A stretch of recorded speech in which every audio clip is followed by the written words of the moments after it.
A guy we really need to have on our radar for the Tour. We're going to talk about him, in my opinion. He does need to ride more intelligent, smarter, more conservative. Florian Lipovic. Yeah. He is incredibly strong, that guy. And so big candidate also for the white jersey, together with Remco. Everybody, welcome back to the Move Plus. I'm Spencer Martin. I'm here with Johan Bruyneel, as always, and we are breaking down the most recent stage of the Criterium du Dauphiné, Stage 6, where Tadej Pogačar rode clear of Jonas, Vingegaard, Florian Lipovic, Matteo Jorgensen, and Remco Evenepoel to put any doubts about his form away and ride into the GC lead. We'll also go back through the first few stages and pull out any notable things to talk about. But Johan, before we do that, I just kind of want your reaction from what we just saw. I mean, that was an unbelievable performance. It was a short mountain stage, about 26 kilometers. I looked at it on paper and thought, well, not that hard. And there's harder climbs. Like tomorrow's stage is incredibly difficult. Mm-hmm. Sunday's harder. I thought, well, I don't know if we're going to see that much today. I was wrong. This was an unbelievably hard stage. It was UAE had the pace on the whole time. The finishing climb, I believe, was the same climb that Vingegaard used to kind of put away Pogačar in the 2023 Tour de France.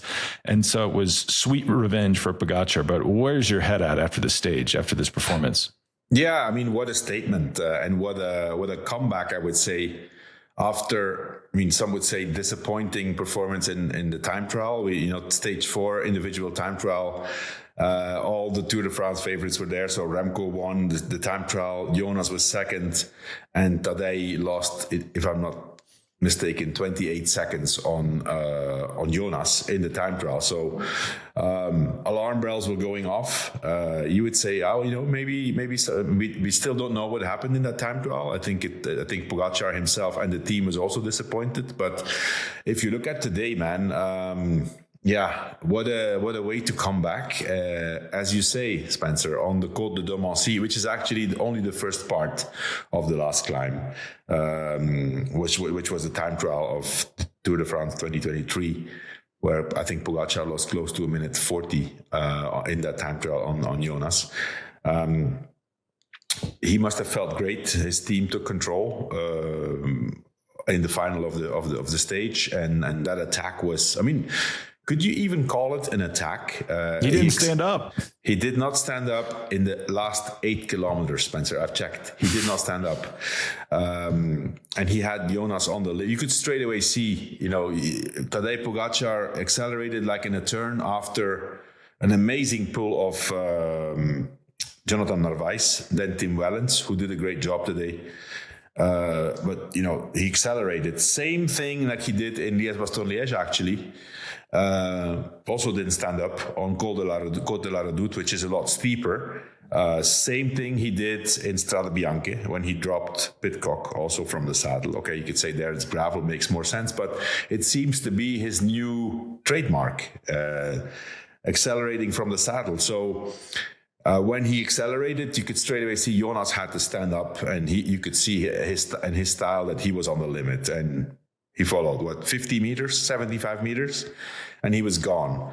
And then on top of that, he keeps going and takes a minute and over a minute on Jonas and more on the rest. So I think it's great we see this change. There was doubts. First of all, let's go back.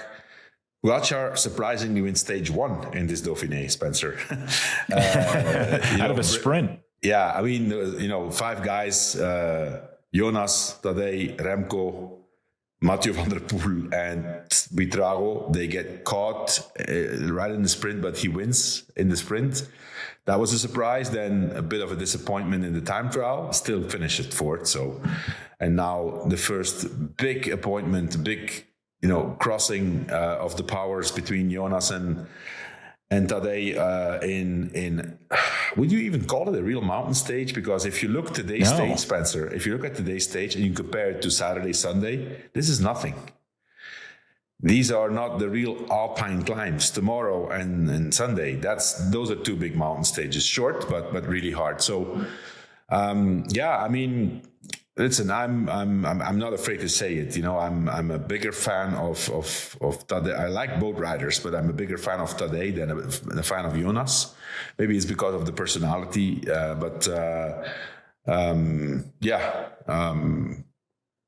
it's going to be interesting again. Even Spencer, I would even say, even in this Dauphiné, this is not over, I mean, right now, let's not forget that these guys come back from a big preparation phase and their form can go up and down a bit. One day you're good, the other day you don't recover the same. Although I doubt, after what I've seen today, I don't think that Pogačar is going to crack now in the last two stages, but it's possible. You never know. You never know in the first race back. Well, actually, a listener, Jim Belinsky, I hope I'm saying your last name right, Jim, sent me after the time trial. There's a lot of speculation after that time trial. Our friend Tom Danielson was spinning up the theories again, Johan, about how it was mind games. I would say my only thing on that is if you really are coming to the Dauphiné, you don't want to purposely ride a time trial slow to give your main tour competition any hope. But Jim sent me these, it was like he collated 12 like peer-reviewed scientific papers on the effects of altitude training and mainly coming down from altitude. And I mean, this if you've ever done altitude training, you feel amazing for the first few days, but there can be like a refraction period almost where you dip. It could be like 6 to 9 days after coming down from altitude. And then your form kind of comes back up again. That would align with the stage 4 time trial. I mean, he was just so slow through the first like 10K. It was almost unbelievable. And then he looked uncomfortable on the descent on the bike, which would make sense because he's probably not raced on it a ton. But whatever happened there, is done because he looks like he's back. He's great. Actually, kind of interestingly on the time trial, I was on the Boulder Cycle Sport ride on Tuesday, the gravel ride. A lot of fans of the Move Plus on there. I'm getting some questions. Well, can Jonas win the Tour? He looks great. This was after his stage 1 attack. I was saying, well, the math problem, it starts to become a math problem on the climbs because Pogačar rides about 7 watts per kilo for 40 minutes. How could Jonas, a lighter rider, he's going to have to ride like 7.3 watts per kilo to drop him.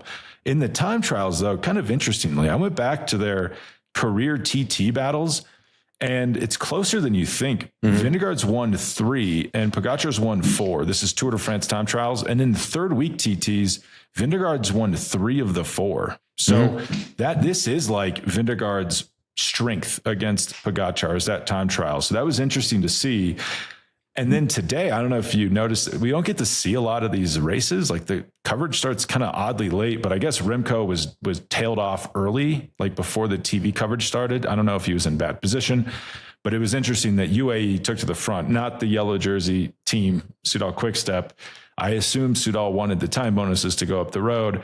UAE wanted those time bonuses, but it was not a major mountain stage, as you say, but watching it, it looked like they were pinned the entire time the TV coverage was on. Like I couldn't believe how hard UAE was pacing pretty much the entire time. Yeah, well, and also I think they rode for the stage win. That's the first thing. And I mean, what do you think, Spencer? So at some point, Visma was so dominant, so aggressive, so I mean, it was scary when you saw all these yellow guys leading it out, and they did a really good job. That was on the second last climb, right, which was the Cat 1 climb of the stage.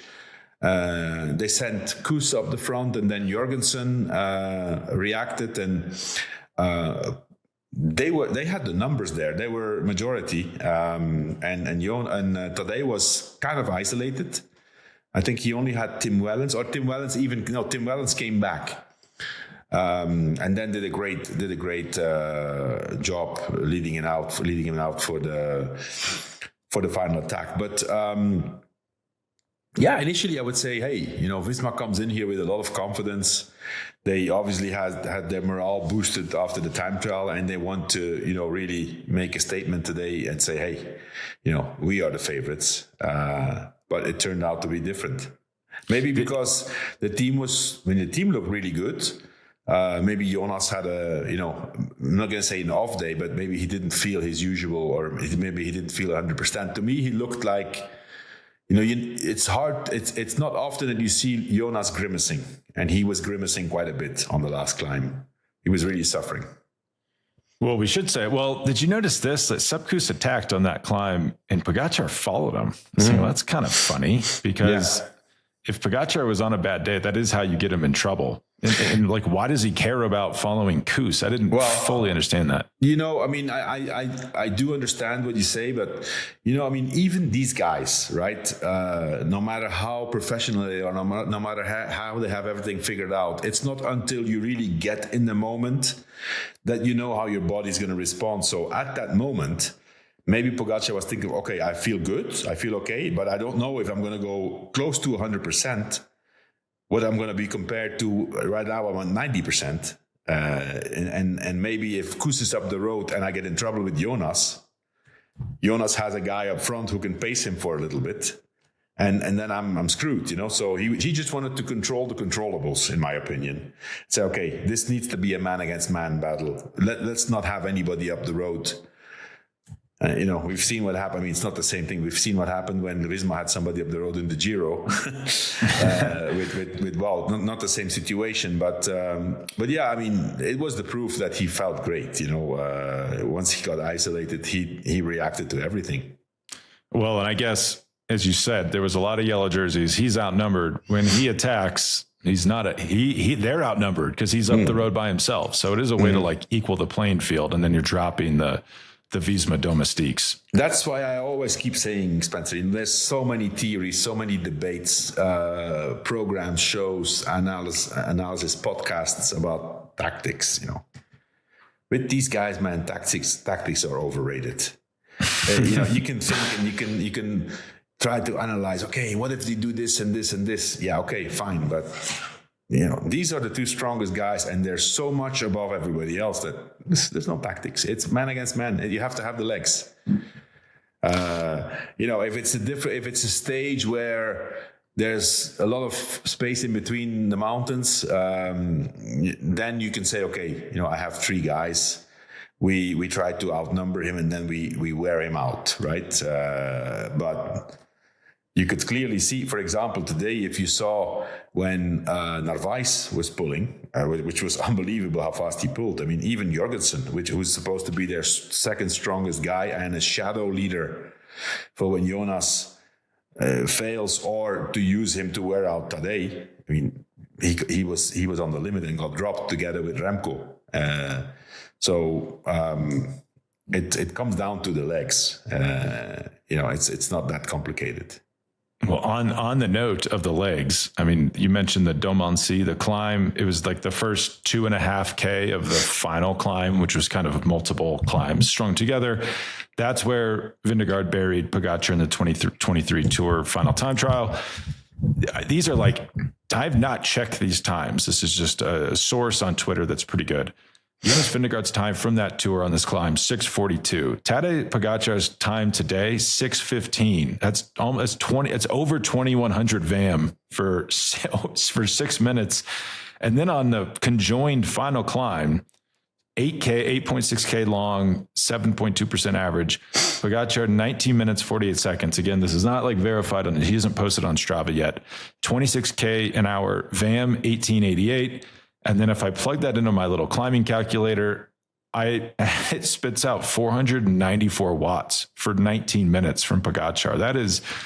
That's unbelievable. Let's verify that first. Yeah. That seems like a lot for a rider of his stature. That would be like 7.4 watts per kilo. So we're going to wait till he posts it. But one thing doesn't lie, Spencer, the distance and the time, which is the average speed. What did you say? 26.7?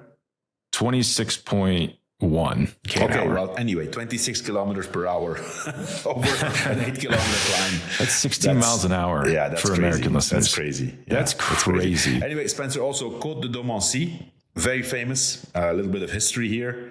Eddy Merckx in 1964 as an amateur. Now it's called under 23. I think he was 19 or 20. Won his first World Championships in Salanches, on the Côte de Domancy. And so 1964. 1980, Bernard Hinault won the World Championships on Côte de Domancy. If I'm not mistaken, it was 12 laps, so 12 times up that climb in the Worlds. And I have heard story. I mean, I remember watching it as a kid, but I have heard stories afterwards from people who were there with the French national team that he attacked in the first lap. And the team director, his team director, who was not the national coach, jumped on the road and physically stopped him. Say, "What are you doing? Are you stupid? Go back in the bunch." And then he left. I think he left in the second last lap or something. And then we have a show on Monday, right? So is George going to be on the show on Monday? He's supposed to be. Okay, George, if you're listening. I'm going to ask him a question about this climb and see if he remembers. Okay. He should know this climb too. I'm going to actually go do this climb. So, and put in the comments what you think my time's going to be. If it's going to be faster than 6:15 or slower, probably. Spencer, very simple. Just double it. And that's well, I was just going to say. Just double the time, and you're going to be close to, I mean, maybe you're going to be a minute less than double the time, but it's not going to be far off. Because I did the climb on the Slovenian time trial course, and I was double Pogačar. I actually don't know if that could be a tough thing to do on this one. Even doubling it, it's like that's how fast it is. But let's take a quick break for ads, and then there's a few like odds and ends I want to ask you about, and then I want to dig into like the rest of the weekend and what do you think is going to happen. Everybody, this episode is brought to you by Caldera Lab. Let's be honest, being a cyclist is not great for your skin, especially in the hot summer months where your skin is exposed to the summer sun on those monster training rides. But whether you're training and getting ready for the Tour de France at your high altitude retreats in the Canary Islands, or just putting in some weekend miles, Caldera Lab has your back. Their high performance skincare is made specifically for men, and they have a full line of products that help you look better, just frankly. My favorite's the Clean Slate. It's a must. It's their pH balanced cleanser that uses probiotic ferments and plant-based ingredients to gently clean and exfoliate without drying you out. Perfect after a hot day in the saddle. And their eye serum is a key building block for podcasters tired from waking up to watch early start to finish Grand Tour stages. Frankly, this Dauphiné has been nice. I don't have to wake up as early. But when I do, the eye serum helps me knock back puffiness and dark circles with a smart peptide complex so you look rested even when you're not. And the base layer, it's just their fantastic skin moisturizer. No shine, no grease. Use it on your face. Use it on your legs, wherever you need it. Skincare doesn't have to be complicated, but it should be good. Upgrade your routine with Caldera Lab and see the difference for yourself. Go to calderalab.com/themove and use the move at checkout for 15% off your first order. Again, calderalab.com/themove and use code the move at checkout for 15% off. Hey everybody, this episode is brought to you by Troscriptions. Here's a question to consider. What do you need right now on your path to health optimization? For me, some days it's just better focus. Other days it's deeper sleep or a clean boost without reaching for another coffee. That's why I've been using Troscriptions, a company that's rethinking supplements from the ground up. Their formulas are pharmaceutical grade, physician designed, and delivered in a completely new way through something called a buccal troche. That's buccal troche, a small lozenge that dissolves between your cheek and gum and gets to work fast because it bypasses your digestive system and goes straight into your bloodstream for instant energy or optimization in other ways. Take advantage of this completely new way to optimize your health by heading to troscriptions.com/themove or entering the move at checkout for 10% off your first order. That's troscriptions.com/themove or just enter the move at checkout for 10% off your first order.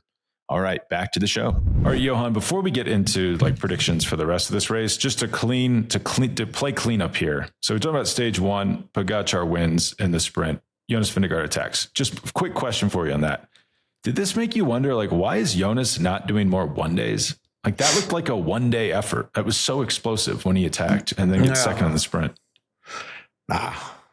It's after 5 days of racing, Spencer.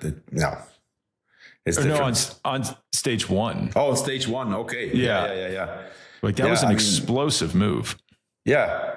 He looked good. You know, you come in fresh. He felt good. I think it's just, to test where you are. You know that attack, if it works, it works. It's basically to find confirmation about where you are compared to the trainings and the numbers you have done. and then you're in a bunch. Let's not forget, Jonas hasn't raced since Paris-Nice. So probably super excited, feeling good, the whole team around him. It was a surprise move, for sure. I think nobody expected it. Pogačar was a tiny bit late to react, I guess. Remco was even later to attack. I think actually that's also something, today he couldn't follow. So today is a bit of a disappointing performance of Remco. Better than last year's Dauphiné, but still, he was in the leader's jersey. But that move of Remco on stage 1 was impressive because you have those 4 guys, mainly Pogačar and Jonas and Mathieu, going full gas, and Remco came from out of nowhere. I'm a bit worried about Remco, because his positioning seems to be a bit of a problem. It's recurring. He was back multiple times today. He got caught out. Yeah. And also, if you look at, let's not forget also, yesterday he crashed. And the crash was, I've seen a repetition of the crash from a different angle. It was he went down pretty hard. And even if you say, okay, it's nothing, you feel, the impact on the hard surface, you feel that. And he was in a really bad position yesterday when he crashed. He was totally in the back of the peloton. You could say, okay, you don't want to take any risks, but if there's the 3 kilometer or 5 kilometer rule, well, I think yesterday was 5 kilometer rule. It only applies if you have an incident. If there's a split in the peloton, you lose the time. And being in the leader's jersey, in the yellow jersey, he was too far in the back. It was really in the back of the peloton. It was in the last third of the peloton that the crash happened. So, he can improve on his positioning, I think. But all of this aside, the climbing, I just don't feel like he's climbing at the level of Pogačar and Vingegaard, which becomes an issue. I don't think we've ever said that. If he was say he wants to win the Tour, he would have to climb with him. Let's be honest. I think in his case, I think if he's realistic, a 3rd place is the goal. Last year, I think after the Dauphiné, nobody even thought about 3rd place for Remco. I think this year is realistic. Although today he couldn't follow, but he's a lot better now than he was last year in last year's Dauphiné. He's lighter. And I think this is something I really want to point out also. There's still a lot of room for improvement between now and the Tour. Last year he made a big improvement after the Dauphiné. In the start of the Tour, and let's not forget, the mountains of the Tour. If I'm not mistaken, the first real mountains is stage 12. It's a month away from now. Yeah, it's 1 month. It's 1 month to the big mountains of the Tour, and a lot can happen. And a lot can happen, both good and bad. But if you want to improve, you still have time. The only problem is he rode the perfect Tour de France last year and got 3rd. That's how high the level is. That. You know what I mean? The problem with these guys is, a guy like Remco, if you look at his palmares, there was one person I actually, somebody sent me that comment when I was talking about Remco and being one of the big riders and they said, Remco is not a big rider. He's not up there with the big riders of the moment. And you say, okay. World champion time trial, world champion road, Olympic champion time trial, Olympic champion road, 2 times Liège-Bastogne-Liège, 3 times San Sebastian, Vuelta, 1st, 3rd in the Tour. Man, that's pretty impressive. Plus, all the other races he has won. He's definitely up there with the big riders. Even if you just rank the GC contenders currently, it'd be Pogačar, Vingegaard, 1, 2. Is he 3rd? Maybe he got 3rd at the Tour last year. It actually is pretty interesting if you take those 2 guys out and you start to. So there's some people that are closer to 3rd than you would think. Schwal, you would think what's Schwalmeda ever done? But it's him and Remco might be the next best GC contenders in the sport. Yeah. They're 3 and 4. They're 3 and 4 for the moment. If all of them race together.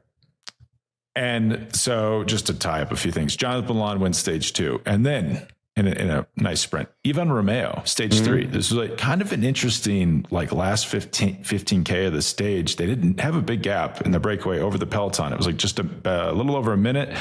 He rides away from a strong group that includes Mathieu van der Poel. It's a really impressive result for a Movistar, like pulled out of the ether, it feels like. But I was surprised by that. Also, Mathieu van der Poel, what's going on with the wrist, Johan? He's just like broke his wrist 2 weeks ago, and now he's in breakaways. He's in bunch sprints. I think it's probably a hairline fracture or something. Not a wrist, it's the scaphoid, which is a complicated bone. If it's broken and separated, in my opinion, it's a fracture. It's a hairline fracture or something in the scaphoid. The fact that he started the Dauphiné with not even a brace or anything, it must be okay. And going off what I've seen from him now in all the stages that he was able to show himself, including today. Let's not forget kilometer 0, first attacker, Mathieu van der Poel. So he's here to train. He's here to, really level up his condition. And I saw an interview of him yesterday. He said that he was happy with, the intensity training he was doing during the Dauphiné. So I'm not worried. He's gonna be good in the Tour. Where I think in this Tour de France there are quite a few opportunities for stage wins for Mathieu compared to other editions of the Tour where there was not that many possibilities. Yeah, especially that opening week. He wants to be ready for that. And then stage 5 after the TT, Jake Stewart on Israel Premier Tech wins a sprint on like this. I think he does like the suck it victory celebration. I couldn't believe that. But he wins on this like new Factor bike that it was like this was marketing for Factor. And he looked like he was flying in that sprint. And then you said that they'll probably ban this bike for next year. Yeah, well, that's another thing I would like to, once we're done with the Dauphiné, I'd like to have a little comment on some things that just came out this morning or yesterday. But yeah, Jake Stewart, first World Tour victory. I think it's only his 3rd win in his career. But what a win. I mean, that sprint was, a part of Jonathan Milan, who is, one of the best sprinters in the world. But other than that, the top sprinters are not here. But man, there was not even a contest. He started his sprint before Milan even could start his sprint, and there was nobody even coming close. So, that was a great win for him. What's interesting about Jake Stewart? He's part of this like class of British rider who came up through Groupama FDJ. Like you would think that they would be developed by a British team, but it's like Lewis Askey, I believe, is the same. And it's just a lot of these riders that like they've left FDJ, but that's like where they matriculated. There's another, I was at the Tour of Alsace last year and I saw another British rider on FDJ win that final stage. It's kind of weird that they're ending up there, but just to finish off the Dauphiné, tomorrow's stage might be one of the hardest stages of the year. It's only 131 kilometers long. That's like 80 miles ish. It has like 5,000 meters of climbing, only 3 climbs, all HC. It's pretty much you're climbing or descending the entire day with an 18 kilometer final climb at around 7% average. This is a really tough stage. They do the Col de la Madeleine, Col de la Croix de Fer, and then Valmeiner, which is a climb I don't know, but I don't think I've ever seen this in a race, Valmeiner. But it's up. It's in that valley. There's so many climbs there, but it's not famous for the Tour or Dauphiné. I've never. I mean, I can't remember. I've seen a race up there, but it's 16 kilometers at 7%, and it finishes at 1,800 meters. So Croix de Fer is also super long. That's 22 kilometers at 7%. 22 kilometers at 7%. Start the stage. Starting this, or that's middle of the stage. First, to start, it's the Madeleine. First is the Madeleine, yeah. That's only 6% though for 24K. But the Madeleine, let's see.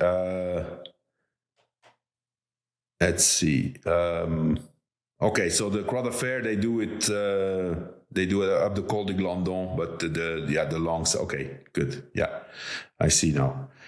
And the Madeleine is I mean, the easier side, I would say, of the Madeleine, but still, it's hard. The Col de la Madeleine is always hard. 2,000 meters of altitude, short stage. So today compared to tomorrow's stage, today was peanuts.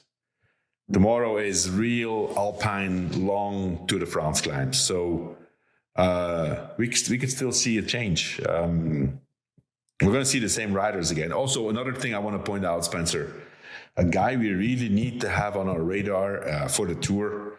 We're going to talk about him, in my opinion. He does need to ride more intelligent, smarter, more conservative.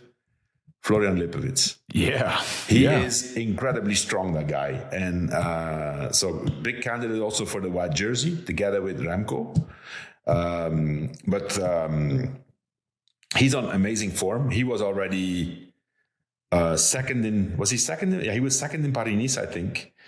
Top 3 at least. There's another stage race, another important stage race. He was second. It was last year, right? Didn't he? It was like Romandy or something. He was third, just out of nowhere. Yeah. Last year we started to see this is a guy who came later to cycling. He was competing in biathlon, the skiing and the shooting. Yeah.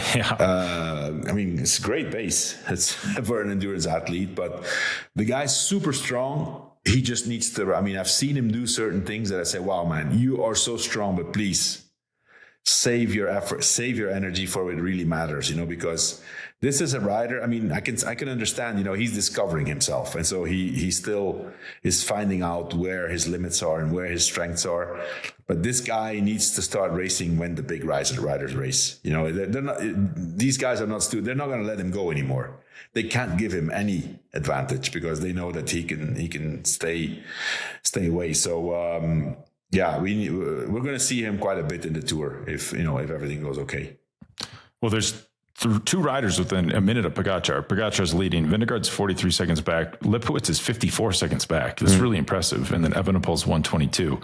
Do you think there's any room for funny business tomorrow? Like, can satellite riders even do anything on a stage like that? Can you get anyone over these climbs? It's up or down, Spencer. There's no flat. 3 long climbs and 2 downhills. A short stage, so nah.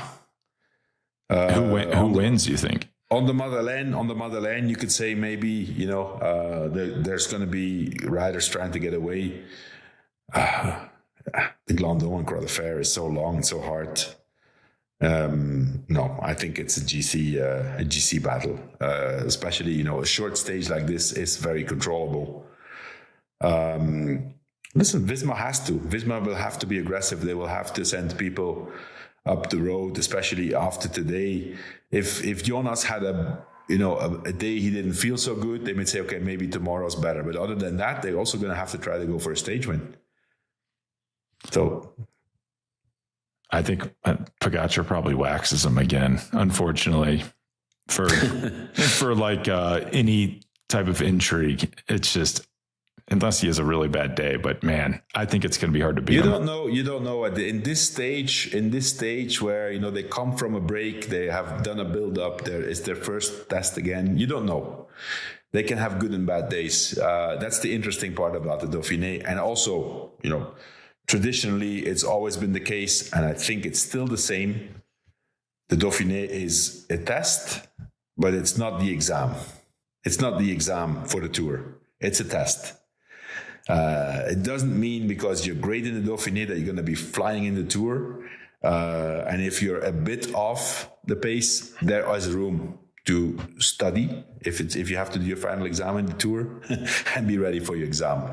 So that's the interesting part of this race. Well, it's funny. You teed me up perfectly. So I usually think of the Dauphiné as like, well, the Dauphiné, whoever wins the Dauphiné wins the Tour, because I'm stuck in Froome world, Froome brain. Like Froome would always win the Dauphiné. It was Wiggins and Froome would win the Dauphiné, win the Tour. Actually, 2014, Froome doesn't win the Dauphiné, doesn't even complete the Tour.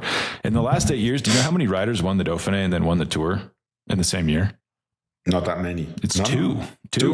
Who? It's Geraint Thomas 2018 and Jonas in 2023. So yeah, like you're right. It is not the final exam. Yeah. So pump the brakes, I guess. Don't crown Pogačar quite yet the champion of the Tour de France. Before we leave, Johan, you wanted to circle back on the couple of UCI regulations that came out. So there was the UCI management meeting. It's a 3-day event, I think. So where they go over calendars and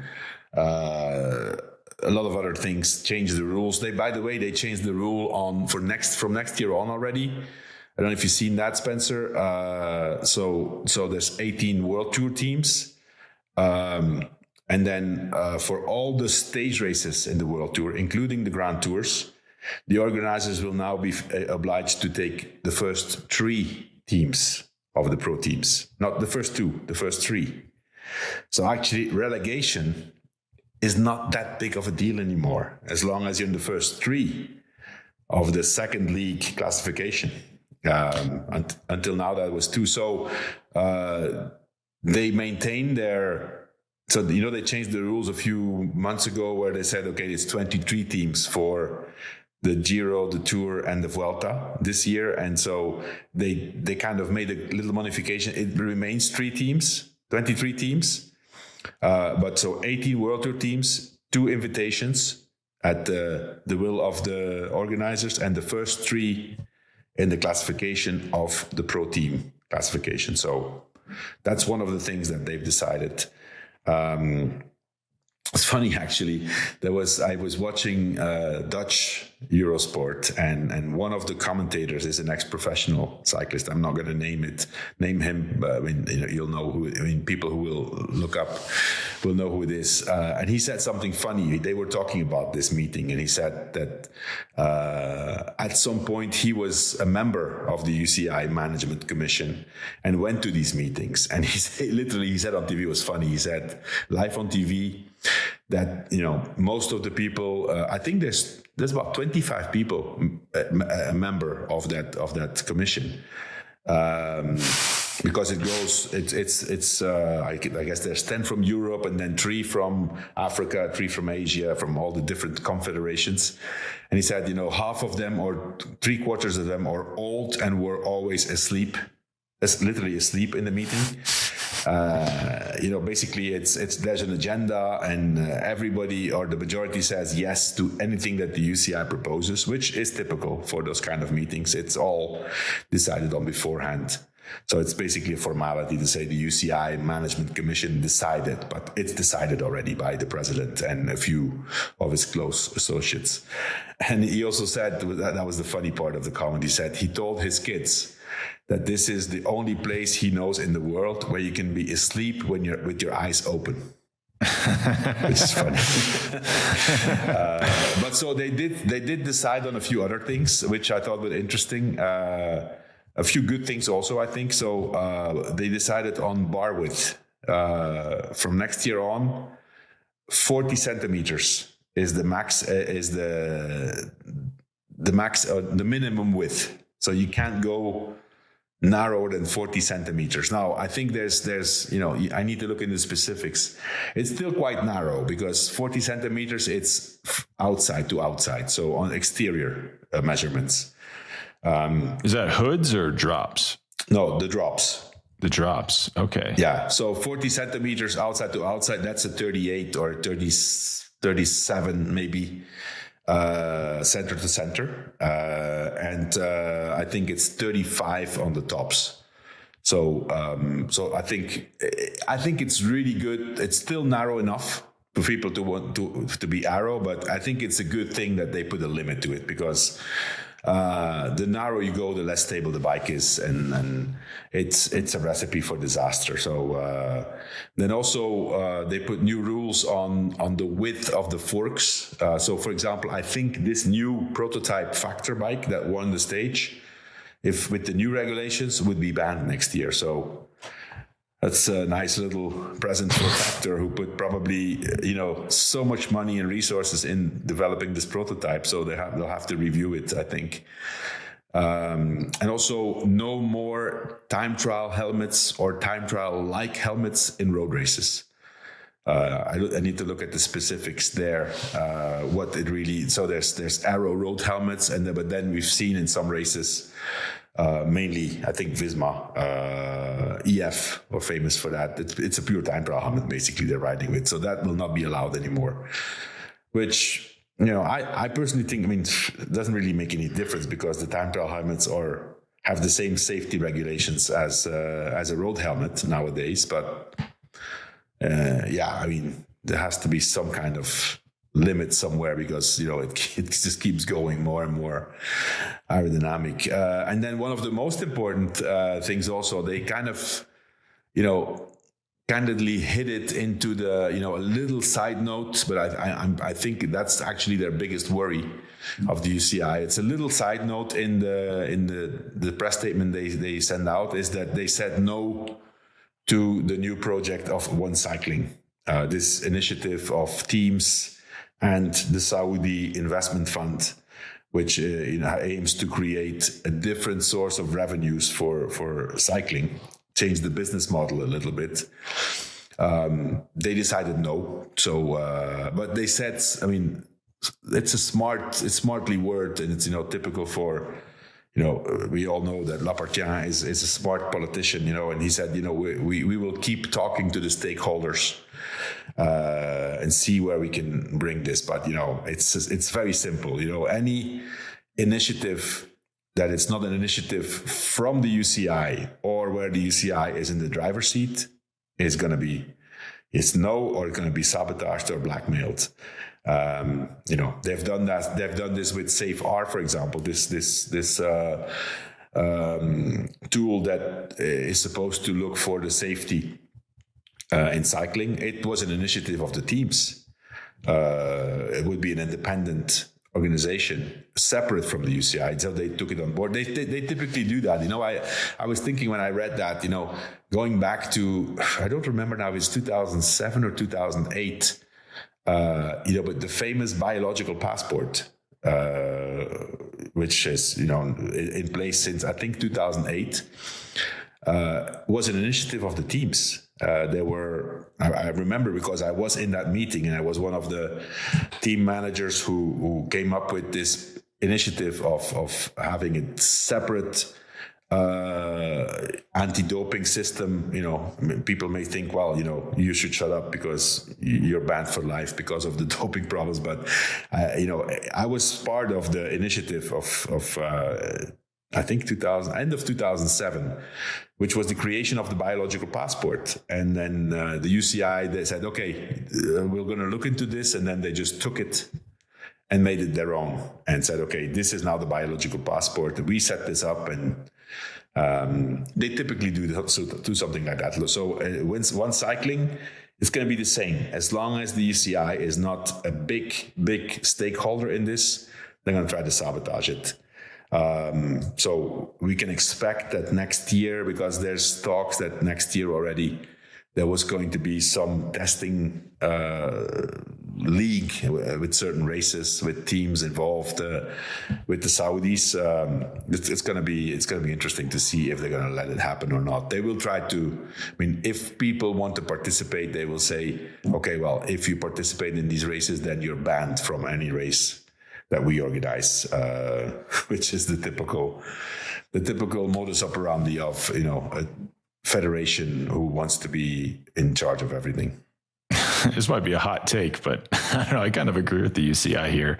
I don't know if I need Hammer Series Hong Kong again. I agree. But that's not the point. The point is to change the business model of the sport. If you look at professional cycling, Spencer, I would have to, but it's one of the only sports, if not the only, at least at this level, where the economics are important enough. And if you see the money stream within cycling, where teams have to fight for survival every single year because they're depending exclusively on sponsorship. And there's no other revenue, so their teams are not part of any other income, TV rights, income, sales, ticket sales.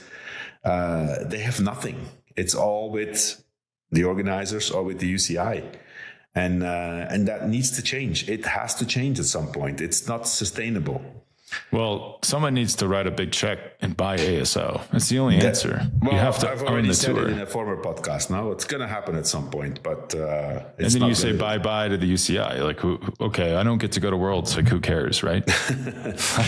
That's eventually what they're going to have to do. Yeah, the UCI will then probably, when they are at the table and be a main stakeholder, their no to one cycling will become a yes, and they will promote it. That's how it's going to work. Yeah, I mean, it's just, I find the whole thing a bit ridiculous. Like, there's no, like, FIBA doesn't tell the NBA what to do. Yeah, like the NBA. I think one cycling is great for the sport. First you need to come into the game by disturbing, and then finally find a normal atmosphere.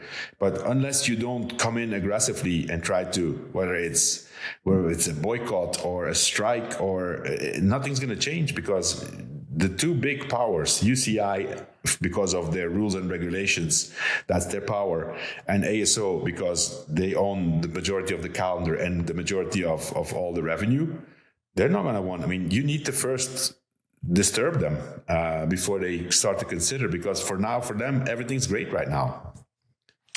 Yeah.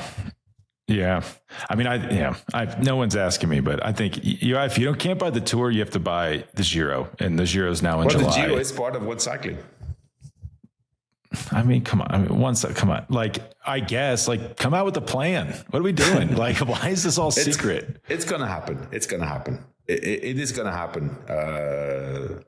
I can't say when it's going to happen, but ultimately it's going to happen. Yeah, I get it. You got to go big, though. You can't do this like the Velon situation. Those races were, I guess, interesting in some respects, but Spencer, this is completely different. This is a different game than Velon. It's completely different. They have to shit or get off the pot. But excuse my French. Like, we've been hearing about this for like 3 years. It's like, where's the series? Well, if they come out, they're going to get boycott. From the UCI. I guess, but you got to have like the pockets deep enough to be like, okay, don't go to the tour, and we'll pay you $30 million a year. That's what Liv did. Yeah.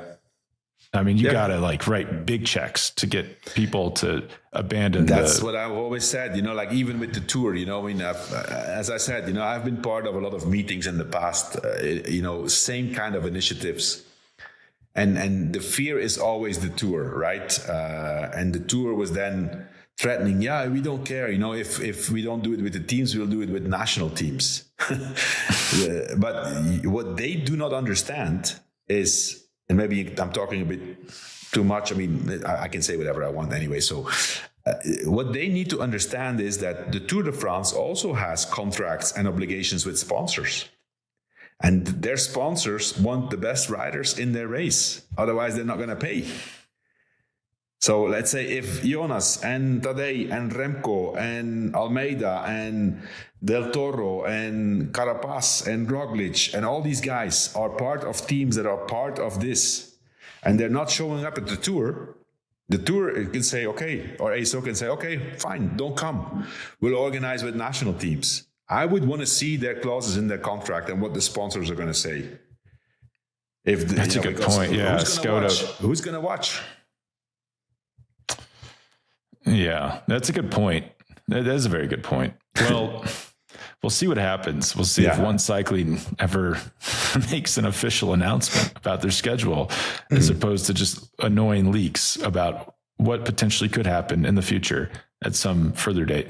But anything? Two other things. AG2R. Is this true that they're leaving cycling next year? Yes, they are. It's very sad. Yeah. Yeah, well, I mean, they've been in for a long time. Obviously, we've said already many times, Decathlon is coming in very hard. I've heard that for next year, Decathlon ups the budget with 10 million euros extra. So they don't really need AG2R. Yeah, it's kind of like a nice. I like the branding, and that's why I use AG2R for all my insurance needs because of that. And then Michael Matthews, did you hear this? He has a pulmonary embolism. I have seen that. Yeah, I haven't read into the details, but that came like out of the blue. I wonder what's happening there. That's scary. Potential I mean, he's not going to the Tour, and then those take a long time to come back from. Can be like a year recovery. So that's very unfortunate. But anything else, Johan, before we take off? No, that's it. We'll be back on Monday with a full recap of the Dauphiné, and I'll ask George that interesting question. Let's see if he remembers. I'm sitting in Lance's office right now, so maybe we can force him into doing the show. We'll see. Okay, I'll sit here until Monday. He can't escape us. All right, we'll see you, Johan, and we'll talk on Monday. Okay, thanks, Spencer. Bye.